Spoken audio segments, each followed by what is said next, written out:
দীর্ঘ ২২ বছর পর মোহামেডান তাঁবুতে লীগ শিরোপার সোনালী হাসি, সোনালী ট্রফিতে আলোকিত সাদা কালো হৃদয়, চৌচির হওয়া গৌরবের মাঠে ফিরে এলো স্বর্ণালী যুগ, আনন্দে প্রকম্পিত ক্লাব প্রাঙ্গণ।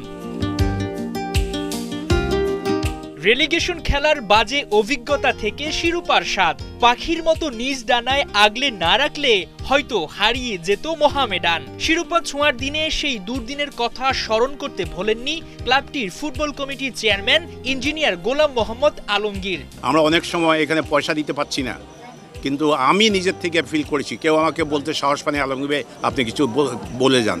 সবাইকে একটা পয়সাও দিতে হয় নাই, আমি আমাদের মুখে জবান দিয়ে, মুখে কথা দিয়ে প্রত্যেককে স্যাটিসফাই করে মাঠে পাঠিয়েছি এবং তারা উইন নিয়ে এসছে, সেই জন্য এই চ্যাম্পিয়নশিপ।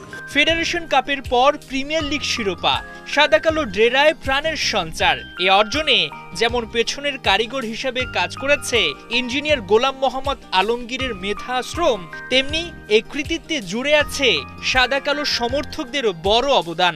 সাপোর্টারদের সাপোর্ট মাঠে, সেটা আমার মনে হয় একটা বড় রহস্য। আর মানুষের দোয়া এবং মডার্নের সবচেয়ে বড় অ্যাসেট সেটা হল একটা টেকনিক্যাল কমিটি আছে মডার্ন ক্লাবের, যে টেকনিক্যাল কমিটি কোনো পেমেন্ট নিয়ে কাজ করে না, তারা তাদের আবেগ থেকে কাজ করে। মডার্নের প্রতি তাদের যে ভালোবাসা, সে ভালোবাসা দিয়ে তারা সবসময় কাজ করে। মোহামেডানের ফিরে আসা দেশের ফুটবলে নয়া দিগন্তের আভাস, অতীত গৌরবে নতুন পাল যুক্ত হওয়া, লাল সবুজদের ফুটবলের সমর্থকদের টানতে জাদুর কাঠি হিসেবে কাজ করবে এই অর্জন। আগে মোহামেডান খেলতো কিন্তু রানার্স আপ হওয়ার জন্য না, মোহামেডান খেলতো চ্যাম্পিয়ন হওয়ার জন্য সব সময়।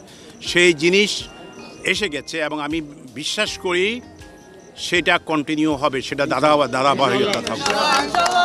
আগামী ১ জুন ট্রফি সেলিব্রেশন করার কথা রয়েছে সাদা কালোদের। তো আপনাদের যে এফোর্ট সার্বিক ফুটবলের জন্য। হাসান সজীব, ৭১। জ্বালা বাংলাদেশের ফুটবল কোথায় এত তলানিতে যাচ্ছে।